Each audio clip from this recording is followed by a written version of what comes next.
Hi, everyone. Welcome to Women on Air. I am your moderator, Fami Redwood. This panel is part of Lesbian Visibility Week 2024 and is hosted by the Curve Foundation and NLGJA, the Association of LGBTQ plus journalists. Undeniably, women outnumber men for television news reporting jobs, but just a handful of those women are out on air at a time when newsrooms are looking for people to be their true, authentic selves. Why are so few people public about their sexual orientation? So this panel is going to explore some of those barriers that women still face, the societal pressures lesbians face to conform, and what needs to happen for more women to feel comfortable. A little about me: I'm a board member over at NLGJA. I am also the chair of the National Associations of Black Journalists LGBTQ plus Task Force. I am also, wow, this is a lot coming out of my mouth. I am also the editorial director of Epicenter NYC. But prior to all of that, I spent about a decade plus in TV and audio, on air from both the TV and audio side, national and local. So ready to have this really important conversation. And I'm going to let the panelists introduce themselves. So let's start with Lucy. Hi, I'm Lucy Kafanov. I am a television correspondent with CNN based in Denver. I came out later in life, and so sort of have a unique experience in terms of my queer identity, and I'm super excited to be here. All right, let's go with Nora. Nora in the red. Hello, my name is Nora J.S. Reichart. Currently, I work for WQAD News 8 out here in the lovely Quad Cities as a digital content producer. Before this, I was working on air as a multi-skilled journalist for a sister station back in Des Moines. And a little over a year ago, feels significantly longer than that, I went public with my gender transition on air, which kind of brought out my sexuality as well in the same spiral of confessionals to the audience. So I've been out fully on air and reporting as Nora for a little under a year and a half at this point. Okay. Taylor. Hello, everybody. My name is Taylor Bruck. I'm an anchor and reporter for Spectrum News 1 in Ohio. I came out to my family probably end of high school, college era. Came out on social media around, I think, 2019, and then came out on air actually in December of this past year. I said girlfriend, just very casually, and it got picked up by People magazine and news outlets all over. So I'm officially out to everybody now. But yeah, I'm a news anchor in Ohio. And last but certainly not least, Amanda. Hey everyone, super happy to be here. My name's Amanda. I've been a journalist for, I don't know, 12, 13 years now. I currently am in Philly. I just left my job at PHL 17, so I was a morning anchor there for a couple years. And I've been out for quite a while. Let's see, I've been married for 5 years now, so maybe 8 or 9 years, something like that. So yeah, very happy to be here. I think I've been out probably my entire career. Amanda might know better than I. Amanda, was I out when we first started reporting? Yeah, I think so. Okay. Yeah, I've been out forever. So let's use that to sort of jump off to the beginning of this this session. I'd love to hear how coming out has impacted everyone's career. You know what, Nora, let's start with you, since literally I think a lot of us are familiar with your story. Really setting the expectation there. Yes, a lot like Taylor's experience, my on-air transition attracted more attention from my fellow media workers than I expected. Very welcome attention, but I was publicly presenting masculine using my dead name for over the first about 15 months that I was working on air for WOI. And it was actually just a few months into my time on air that I really started more seriously pursuing counseling on my gender and feeling like there was a disconnect between the person that I was putting on air and then the person that I was going home and being. Just why was that suit and tie making me feel so icky, frankly, inside, for lack of a better term. So fast forwarding through all the counseling and everything to get the story on air, and in October of 22, at this point, I got to make that announcement, like, hey, everything I'm going to be putting on air moving forward is as Nora. This is who I am. So that whole, I'm very grateful that I was given the space to like do and not make that announcement on air. There was a whole segment about it, but it was also just about the transition. I didn't really discuss my sexuality as a part of that.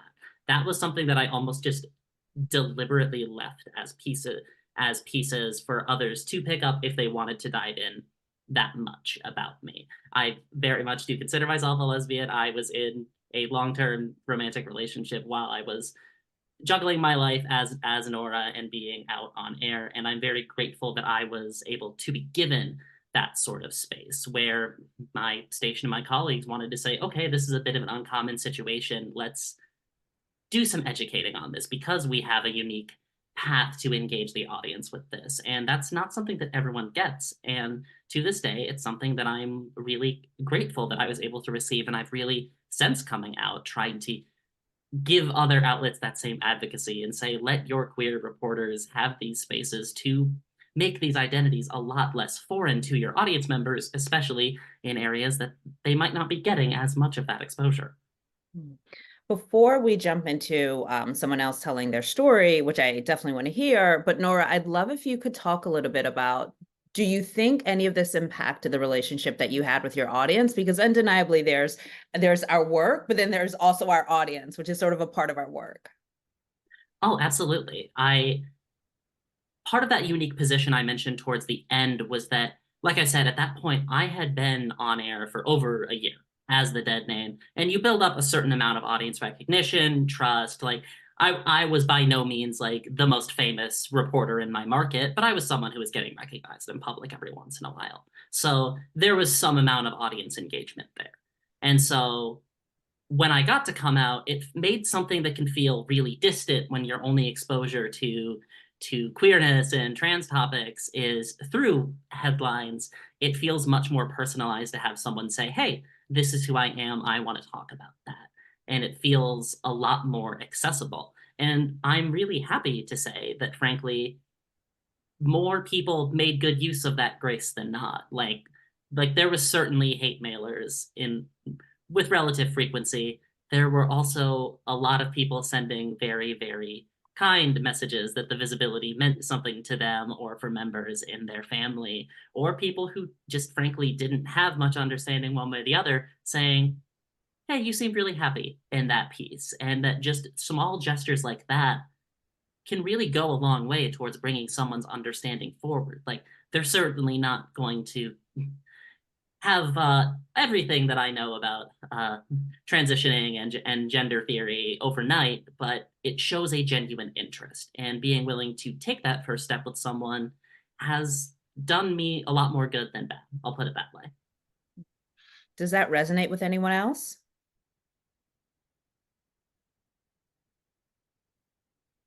I think it's interesting, this panel, like Lucy said, she came out later in life. I came out, I'm a younger journalist. I came out pretty much right away. I've been out on air my whole time, like to my my colleagues and my news director. They knew from the moment they hired me who I was. But it's been a journey of just like self-love, really, of when I would feel confident of saying girlfriend on air. My co-anchor says boyfriend all the time. We talk, we have a morning show, so it's more casual, chatty, and we have fun. So she's like, yeah, my boyfriend and I do this. And I have consistently held back saying girlfriend just to kind of keep it neutral. I didn't want to go into it. And then just one day I was like, I just felt confident and it kind of happened really naturally. And I said it, and that's when I posted about it. Cause I'm like, I finally now have the confidence. It's taken me 4 years into the industry to really be like, this is who I am. I'm going to say it. And then it gravitated with a lot of people. I posted on my social media and it went like really viral, has more than 3 million views on Instagram. And that's when People Magazine like tapped into it, and then people have reposted it all over the world. There was even like a French article about it, which was awesome. And so I'm definitely stepping into that. I have confidence in myself to say who I am, say I have a girlfriend. And even though I still have done that, I'm completely out around the world, right? I still sometimes catch myself holding back a little bit.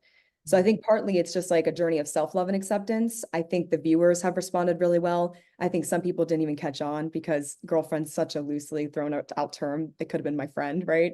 So I don't know of any like hate mail or anything, but people on my Instagram have really, really supported and been accepting. There was a couple people like generic reactions to the stories that were happened. They were like, why is this news? We don't care what you do in bed. And I'm like, okay, really? People say husband and wife all the time on air. I'm not telling you anything I'm doing in bed, right? I'm just myself. But I thought that showed that obviously society really cares still about people's sexuality, and they made it news. So it's interesting that, you know, it was such big news still that in 2024, 2023 at the time, that made national headlines. But I think it just shows that we still have a long way to go in terms of inclusion and acceptance in society. So I think us being out is going to help move us forward to get there. Right, right. Lucy, I'd love to hear about how this all played out for you when you came out, since especially you said you came out later in life.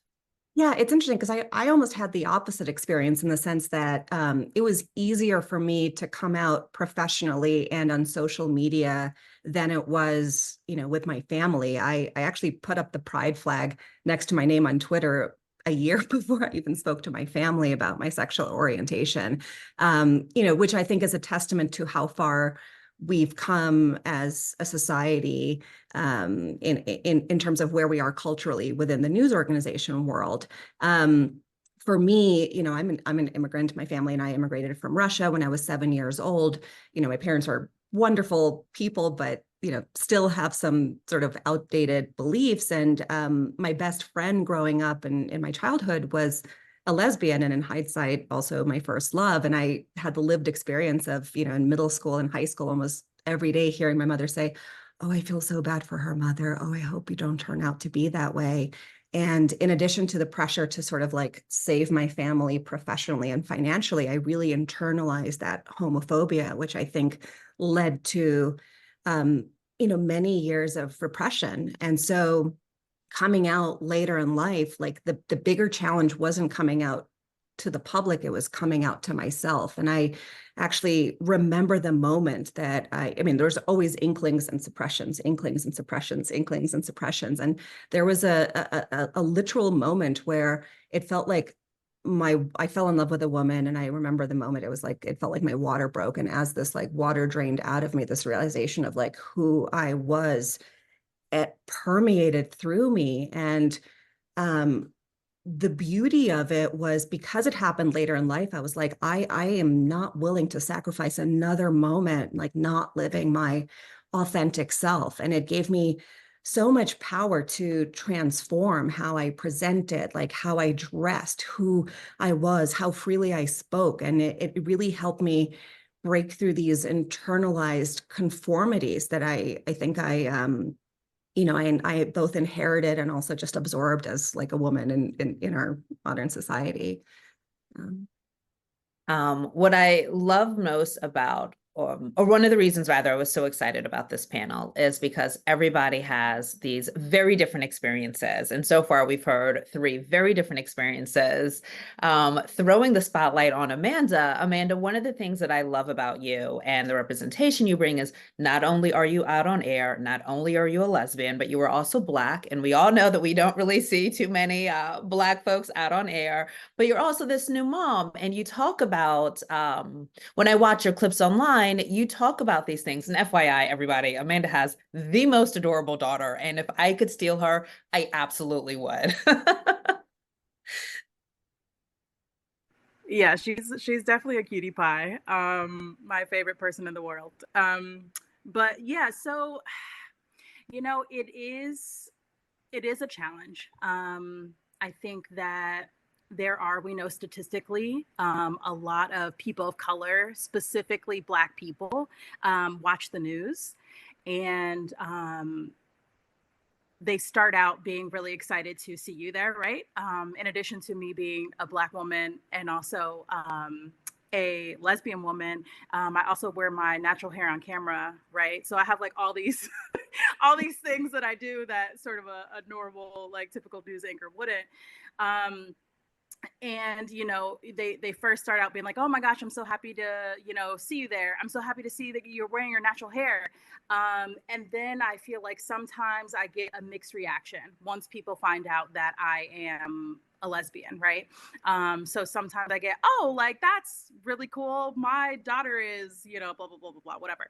Other times I get the older Black grandma reaction to me being a part of the LGBTQ plus community. So, it's sort of a lot to a lot to handle with that, but I do sort of feel the pressure to make sure that I am consistently like owning up to like who I am and like being loud and proud about it, because I know there is that little Black girl with her natural hair, hoping and praying to come out to her family, and maybe she sees me just talking about it like it's no big deal, and she feels the confidence to do it too. So I kind of like wear all these different hats, and maybe I put too much pressure on myself, not sure, but it's really really important to me to do all of those things, and to sort of like be my authentic self, so that other people feel comfortable and confident doing that as well. I would say like my coming out story isn't as like cut and dry. It just so happened that I started to date a woman who is now my wife, when I was transitioning like news stations. So I was dating men before that, but it wasn't like social media like wasn't as big, and it wasn't as like, oh, kind of put your personal life in addition to your news life on social media. It was just sort of like your news life, right? And so those sort of me dating guys things weren't really on social media, like it wasn't a thing. And so when I started to date my wife, things started to transition a little bit more. And I was able to not really reinvent myself, but go into my next news station, basically saying like, my girlfriend. And if people ask for clarification, I would give it to them and be very, then when I went to, you guys know we move around so much. But then when I went to my next news station, I was engaged at that point, and I had to keep correcting people because I would say my fiance, and then it gets sticky, right? Because everybody just assumes, looking at me, that I am engaged to a man. So I had to correct coworkers, I had to correct viewers, it was a constant correcting. And now that I wear a wedding ring around, people constantly are like, oh, your husband this, your husband that. Actually, the most Googled thing about me, which I don't know how I feel about this, is Amanda Van Allen husband. And I'm like, what? Why is that the thing? Right. Does anybody care about the news? Anyway, so it's sort of this constant thing where I'm having to speak my truth over and over and over again, which like I don't mind, but it is a little bit exhausting. And I'm glad that we're having these types of discussions. So it's not always that assumption when you see a woman, oh, she's married to a man. Like, actually not always. Right. Not only is there this exhaustion of always having to come out, which if you are femme presenting, you are always coming out. But there is also this exhaustion of feeling like, and Amanda, you touched on this, that you have to represent, by the same token that you want to be the thing that you may not have had as a kid. It's also exhausting being the thing that you didn't have as a kid. But I think that leads perfectly into my next question, which is that despite the encouragement that every news station, every news director says, which is be your authentic self, why do you think it is still so hard for so many people to be out on air? And I do a lot of like mentorship with a lot of younger journalists, and there's still a lot of younger journalists in 2024 that just don't feel safe coming out on air. So why do you think that is, and how does that align with the, be your authentic self? Almost. Well, I'd be happy to start with that. I mean, I would even take some issue with the premise that there is an encouragement to be our authentic selves. I think there is a lot of discussion. You hear the buzzword authenticity a lot. You might see it in a DEI manifesto or manual, but the reality of an on-air correspondent, an on-air female presenting correspondent, is that there are still a lot of pressures to conform to a certain look, a certain haircut, a certain way of speaking. And I think that is a blind spot that we have as an industry where it's difficult to be different. Just as an example, one of my first prominent on-air jobs, I remember getting hired and getting sent to this stylist who gave me a shade of lipstick to wear, who taught me how to do my hair, who gave me these like silky shirts and, like very feminine dresses and heels that I had to put on that were like, did not feel authentic to myself, but allowed me to conform to the look that that network wanted to present. And breaking through that is incredibly difficult. Like, I don't think any newsroom would bat an eye at you identifying at a person identifying as gay, but having half of your head be shaved, wearing a nose ring, like looking different than the standard is still a challenge. And for me personally, it took the pandemic and doing a lot of deep inner work to kind of break through my own fear of standing out to decide I don't want to conform anymore. It's more important for me to be my authentic self, because I want someone to look up at the television and see me present authentically and have them have the inspiration or the courage to present authentically in whatever line of work that they are in. Right. And as you say that, one thing I thought about is you're right. I think we can all count on one hand with maybe one finger how many mask presenting, stud, butch, whatever label you want to use. There's not a lot of mask presenting lesbians on air. Does anyone else have anything? Does this question hit them in a specific way? Well, Lucy, I have a question for you. So since you are at a network, did you have to ask for permission to wear your nose ring or shave your head, or did you just kind of do it and hope for the best? How did you go about being your authentic self? The pandemic helped a lot. I mean, during the pandemic, we were reporting with masks, and pre-pandemic, I had a much smaller nose ring. I didn't have the shaved head. I sort of started going more and more and more, and was waiting to say something, and no one did, and I felt like I sort of got away with it in a way. But in truth, I don't know if I would have been hired had I presented that way. So yeah, it's a challenge. I feel very blessed to have been able to come into my authenticity, with the job security that I have. And I don't know that we've grown in the direction that we need to grow in newsrooms to allow for people to feel like they can get hired in their authenticity. I think we still have a ways to go. I want to chime in after that, because I came out, my family accepted me from the start. In college, I had a lot of support, but the fear for me to come out, like on my social media and stuff, was just the fear of not getting hired. Can I make it to a pretty big news market if I'm out on social media or just out as gay? And so luckily, Spectrum News was accepting from the start. It's been a great start, but even now, obviously me saying girlfriend made national headlines. So if you type my name in, I'm gay. And so I had a fear for a while that if I did that, is that going to prevent me from potentially moving up to national news someday if I want to do that, right? Are they going to have a bias or think that she's too like, oh, she's just known as the gay reporter? That's, she's too much. So it's just this fear of like, I want to be authentic. I want to be myself. I want to inspire these people that are young journalists who are probably gay, or not probably gay, but if they are gay and they want to be a journalist, they have those role models that I probably didn't have and needed growing up, because I still have this fear. I'm like, is it going to prevent me from moving to a network one day if I so choose to? And I think that it just touches on, we don't have enough people out. We don't have enough mentors and people to look up to. Obviously, there's Robin Roberts, Ellen DeGeneres, there's a couple people, but not enough to be like, I can for sure be out and get to a successful job someday. So yeah, I think that we just have to continue to be authentic, because the more we have and the more role models we have, the less we're going to have people that are scared to be themselves. So then, with that in mind, what type of social pressures then do you think people are outside of, we've spoken about potentially getting a job in the next market. What other pressures do you think there are that prevents women from being out on air?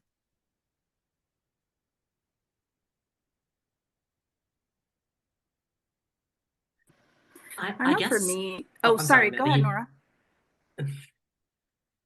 look. We'll go to Once Nora again, first just and then Amanda. like I said beforehand, this is exactly what my college experience was like.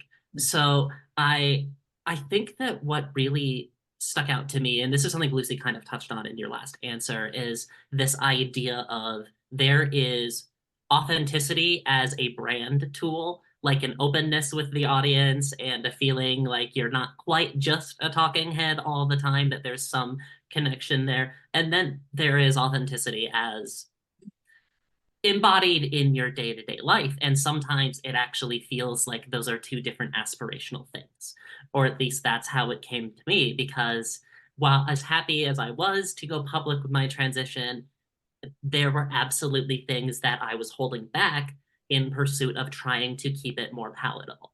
That there were messier points, that some of the in that initial interview that I did for the station, sometimes I strayed away from some of the nuance involved in certain questions just because I didn't want to feel like I was overwhelming the audience. Most prominently, within 3 months of my public on-air transition, I was in a polyamorous relationship with two other local trans women, and I refused to talk about that publicly. Like, I would make offhanded reference to like date nights or going out with my girlfriend, but that was something that I worried, okay, I hope I, or no, I didn't hope, excuse me, I worried that this was a bridge too far for the audience, so to speak.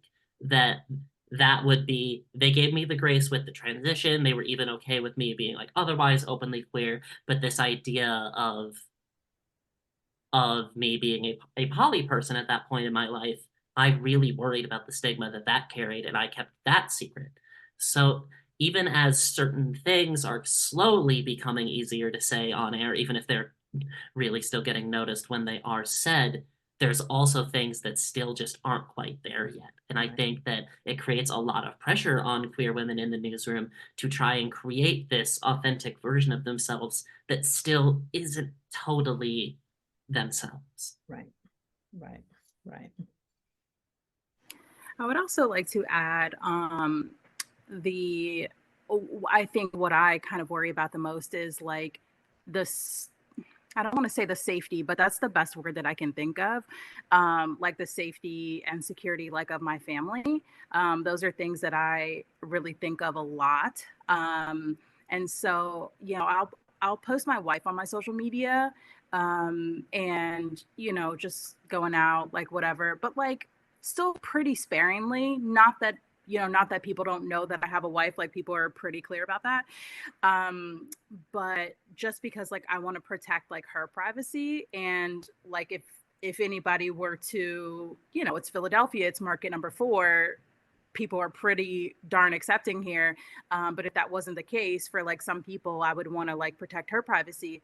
And I never post my daughter on social media. I mean, you could see the back of her head, you could see her cute little pigtails, but that's all you can see, because I kind of refuse to potentially like put her in any danger, just because I do still worry about people not being completely accepting. And so that's kind of always top of mind for me, is like, okay, so I am out and I'm cool with that, but like, who am I going to potentially like hurt in the process if somebody's like not cool with that? So those are kind of potential blowbacks that I think of constantly, day to day. And maybe that's silly. And maybe there's a time when I can do those things more openly. But for now, I just kind of keep those things mostly to myself. Right. Yeah, I don't think it's silly at all. I think we all, if you spend 2 minutes on social media, you know that it can be a cesspool of foolishness. So please keep everyone hidden. But one thing I think about often too, when I think about people being comfortable enough to be on air is, if we think back on where the industry was in 2020, it was very stigmatized for Black folks to talk about Black issues because we were seen as being too close to the issues, all of these things. I do wonder if one of the things preventing people from coming out is that they're afraid, when they cover queer stories or trans stories, they're going to be seen as being way too close to the story, even though, like, in theory, this should make us experts. But would love anyone's take on that. I mean, I do think there's look, we are journalists and we're supposed to be neutral and we are not supposed to be the story. We are supposed to be covering the story. And so I think one of the barriers to not necessarily coming out, but really like owning your queer identity openly on air is given our divisive political climate right now, you don't necessarily want to give fodder to this argument that, like you lean a certain way or, you have certain views. And I think that for some might be a barrier to be who you are. But at the same time, I agree with you. I think I've covered a lot of queer issues over the past few years. And I feel like for me personally, it's been, in terms of getting access to sources and getting people to open up, it's been such a profound gateway because I can connect to my characters. I can earn the trust of my characters and I can tell those stories in a deeper way than I think a heterosexual reporter could. So it's a balance, right? It's a challenge and a balance. Right.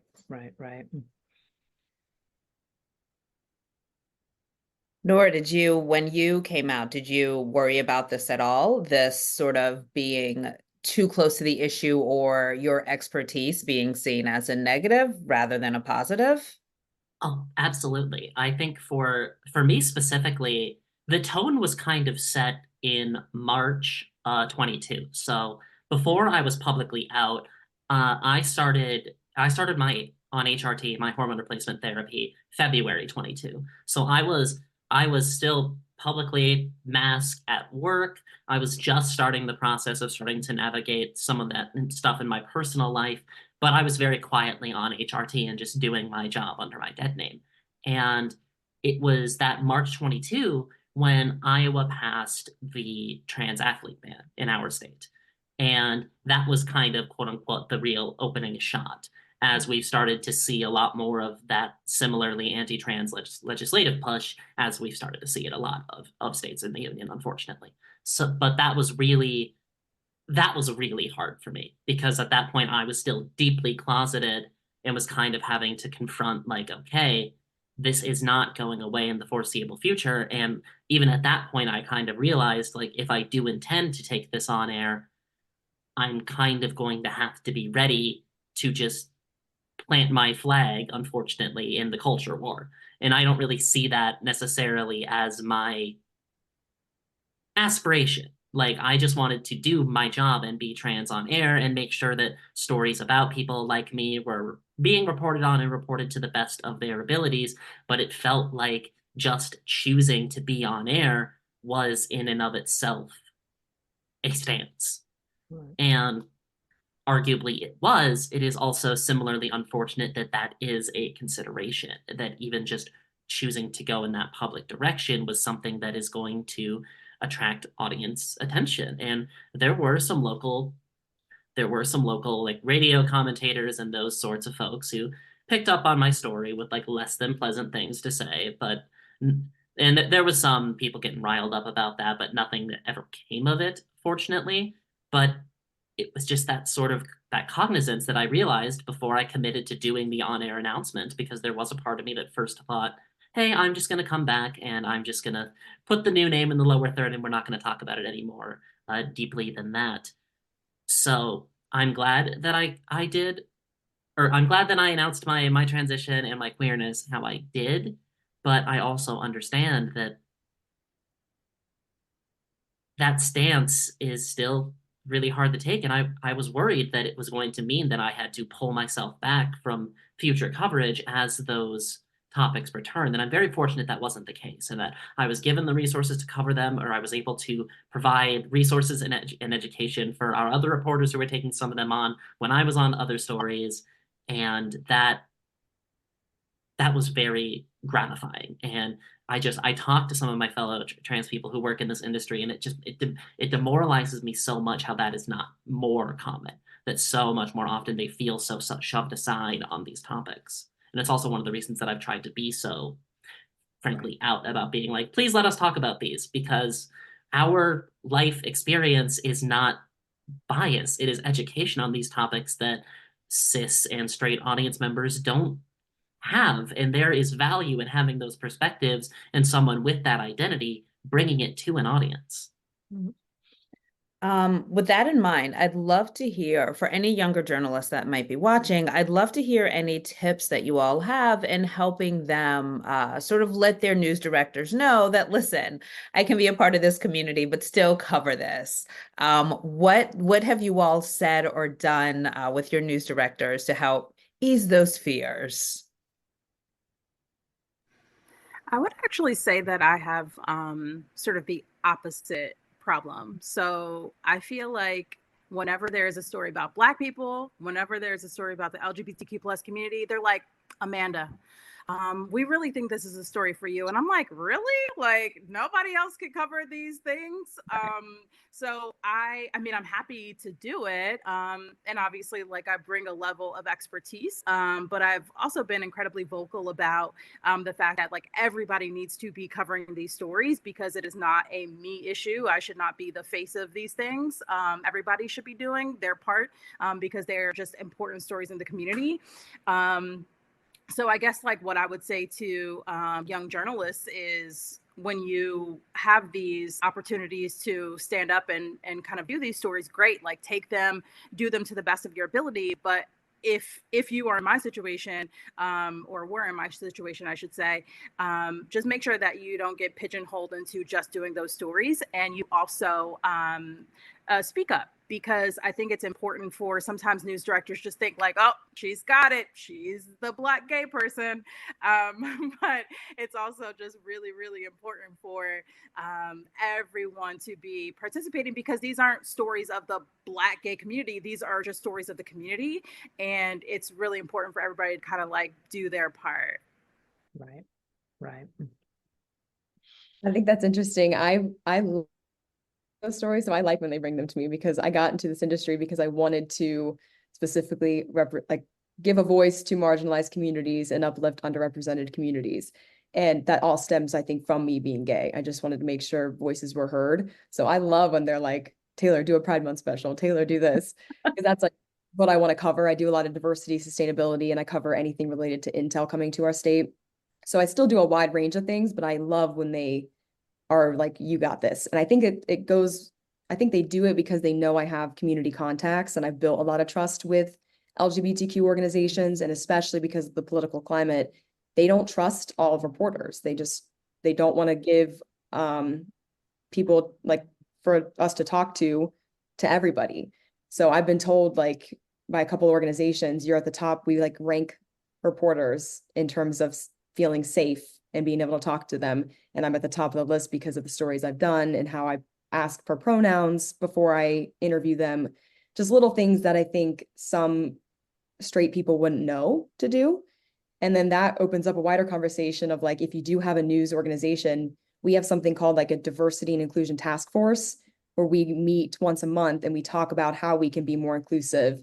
And if there's a story we're working on that maybe I'm not covering and another person is, they'll ask me like, how do I go about making sure I do this properly?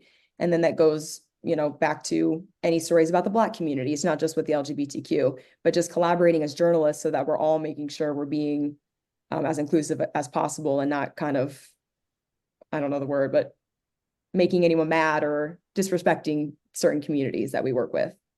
Right, right.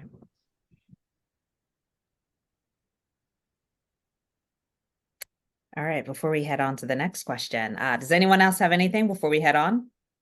No. Okay. So then with that in mind, what can news stations do to help folks come out of the closet, while also not pigeonholing them? But I find that even in some of the most progressive of spaces and some of the stations and even some of the top markets, there are still often things that news directors or news leaders do that just make people not feel comfortable and safe. So if you are talking to imaginary news director, imaginary VP of news, what would you tell them to help them create an environment that we would all feel comfortable being our true authentic selves in?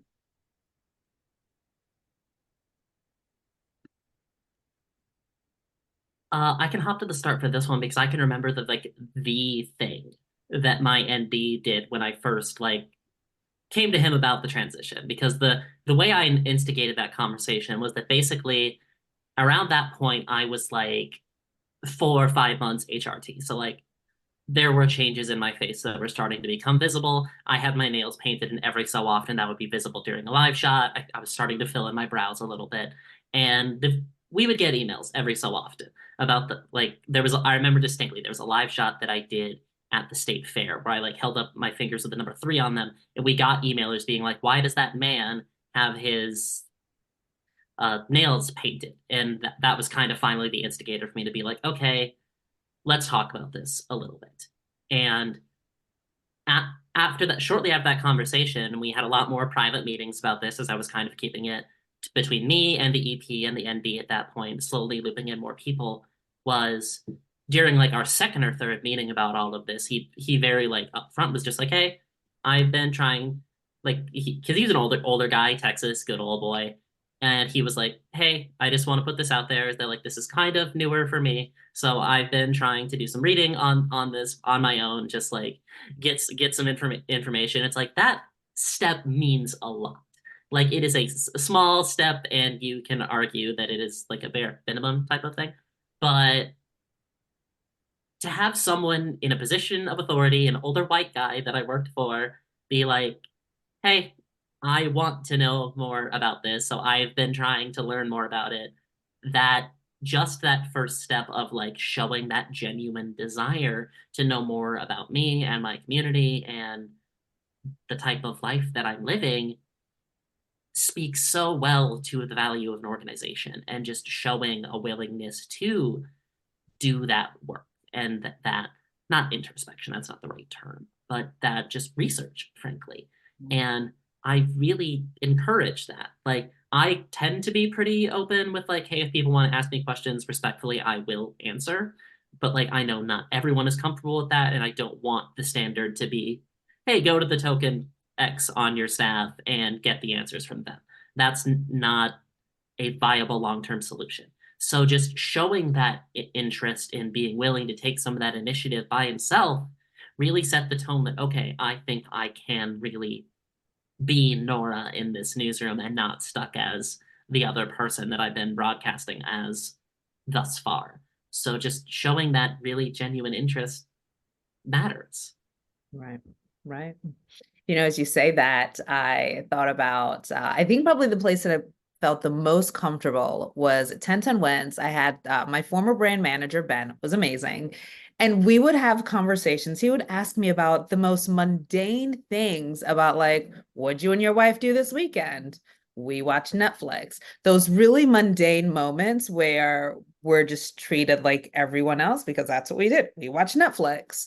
But yeah, what else can folks at stations do to make people comfortable in this process? I think it stems from conversations. And unfortunately, I almost feel like it's on us to have those conversations. In my newsroom, my co-anchor, they're awesome. Everyone's asking me about my girlfriend. But the higher ups, I feel like sometimes they probably don't know what to say or don't want to say the wrong thing.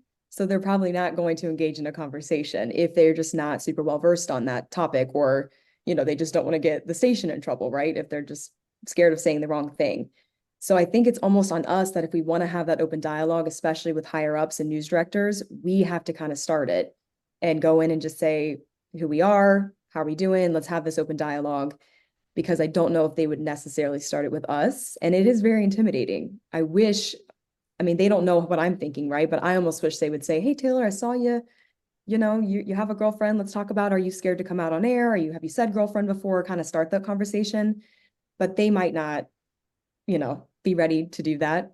And I was a young journalist at the time. So I had just kind of built up my own confidence and finally said girlfriend on there, right? Then we had a conversation because I went viral and people were asking for interviews. So maybe I could have had that conversation a couple years ahead of time, but it just kind of happened as it unfolded how it was supposed to unfold. But I think it almost is on us to, if we want to have that dialogue with higher ups, we have to have the confidence in ourselves to start the dialogue. Amanda or Lucy? Yeah, and Taylor, to that point, I remember I was kind of transitioning from one station to the next, and I had told my news director, and he had told the GM that I wasn't going to be re-signing my contract. I was going to move on. And I told him, I was like, yeah, I really want to be closer to my fiance, who was living in Pittsburgh at the time. And I remember my news director knew very well that I was engaged to a woman, but I remember getting an email from my GM saying, we're really sorry to see you go, but we definitely understand, like, please tell him he's a very lucky guy. And I was like, what? Like, I have been at the station for 2 years, and I have been very open and loud and proud. How do you not know, sir? Like, what is happening here? So I do think it always tends to be on the employee to sort of reach out and have those conversations. And that is so exhausting, to come out to your family, come out on social media, come out at work. Like, just at this point, you guys are going to have to just ask me what my sexuality is. Come to me, because I am so tired. So I think that, really having the higher ups just engage with the employees. I mean, I think that would help if folks are like straight. Don't you want to know about their like family life? So that's one thing. And another thing that I was thinking, just like having the policies reflect that, right? So I know for when my wife is the one who like physically like birthed our daughter. And I know when I was like taking leave and stuff, I had to call it like paternity leave, because that's what I had to call it. And that made me so angry. Like I'm like kind of seeing red, like just thinking about it now. Like, I did not want to take paternity leave. I wanted to take maternity leave, because I am my daughter's mother. And just simple things like that, making sure that the policy reflects all of your employees. And I don't have to do things like pretend like I'm a man on a form, because I'm not. And just little things like that, like make a big difference and make people feel like they are loved and wanted and are cared about at the place that they work.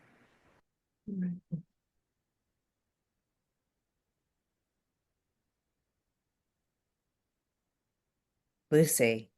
Well, I don't have as many of these face-to-face conversations because I am in a small remote bureau where it's just me and my producer and cameraman in Denver. So I'm not really interacting with, higher ups as often at CNN. But I will say, on a positive note, 2 years ago, I believe, when the NLGJA convention was in Chicago, I had the opportunity to be sponsored to go there and to speak on a panel there. And the experience of, getting sent there by my news organization, connecting not only with other queer reporters, but, queer journalists within the CNN organization, made me feel so accepted and so much like I belonged. And it really just like created all of these new relationships where I was able to get more queer stories on air and connect with different people. And it,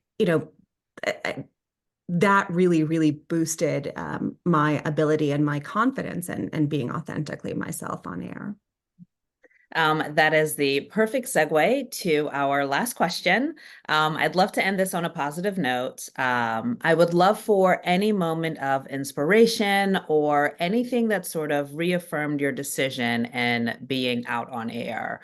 So me personally, I think of all of the younger queer college students that will ask me for their help, which I am very happy to do, although I'm just now remembering I was supposed to text a kid back.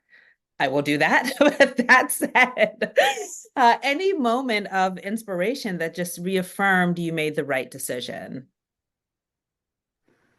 Yeah, so I left my station just this past Friday, and I kind of gave people a heads up maybe a week and a half or so before that. And I got this, most people just reached out on social media because that's where I posted it. And I got an email from the nicest older white man who told me that he was so happy to see a journalist who was out on camera, on TV, and it made him feel seen and it made him feel appreciated. And that's not even the person that I imagine when I am being me and kind of doing it for the culture, right? I don't imagine an older white man, but he saw himself in me. And that was really, really cool, and something that I will probably take with me throughout my career. I think for me, it's panels like this. I mean, I'm out on air, I got publicity for it, and now you guys were able to find me. My station also sent me to NLGJA last year. I had a phenomenal time connecting with peers and then also just higher ups from other companies. And then, like you said, Amanda, the messages from people, like I get a million messages on my social media from Ghana, Australia, people from all over the world thanking me for my visibility. And it just validates you to be like, okay, I am doing this.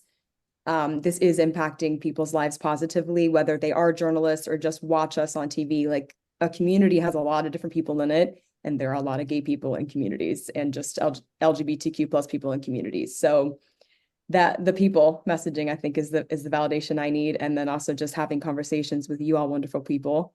You know, we are the women out on air. So I'm glad to connect with you all too, because this has given me some mentors and some peers that we, relate to, I guess. I have to echo that because for me, before I got the institutional validation and, getting sent to the convention and coming out formally, there were so many messages that I was getting from random viewers just, saying, thank you so much for presenting the way that you do. And it's giving me more courage to be my authentic self in my life. And that was such encouragement for me personally to just like continue to march to the beat of my own drum and to realize that, by being our authentic selves, we're actually becoming these walking permission slips that give others the permission to march to the beat of their own drum, to be their authentic self. And that is so powerful. I mean, it's almost as powerful as the impact, we could do great journalism and shine a light on really important issues, but also by being our authentic selves, like you sort of see these concentric circles of inspiration that you create in your communities and in the online community. And it's really inspiring. Yeah, and then for me to wrap it up, I have been most flattered. Like a lot of those messages that you guys mentioned, I still go back and reread some of the ones that I've gotten. Like I had people handwrite me letters that they like addressed to the station, and which was, I'm a Zoomer, I email and text everything. So that was a show of commitment that I really was humbled by. But the one that really gets me was like the very first night that my transition story aired, I got a message from a mom out in a Des Moines suburb basically saying like, hey, my local teen is a trans woman. And it just made me really happy that there is someone I can show her like her on TV. And like that message melted my heart. It's the one I still talk about in interviews to this day. So it's making an impact on people outside of the industry, but then also I've had people inside the industry, print and TV, reach out to me since then, being like, you're out, how did you do it? And like I know that there are other trans people who are trying to find space for them in this industry, some who are already out and trying to find a way in, others who are already in and are trying to like get to be out. And there are a couple friends that I've made who like text me their periodic progress updates and like how their life is going, and it just makes that work of visibility feel so worth it to like know that there's going to be more of us. There's going to be so many people doing this work and representing our community who really want to make a difference. And it is just it makes me so happy to get to play some small part in that. So I want to see more people like us succeeding in this industry, and I know that they're waiting in the wings for their opportunity, and I am so excited for so many of them to get that opportunity to do so. You know what? I want to say I'm proud of us because I know it's not easy, but if no one does it, nothing's going to change, right? Like nothing changes until something changes. So keep going, ladies. Aw, what a like amazing way to end this. This is like I don't even need another cup of coffee today. This is doing it. Thank you all so much for joining us. Thank you to Curve Foundation. Thank you to NLGJA. And again, thank you to the amazing women on this panel. You all are amazing. How many times did I say amazing?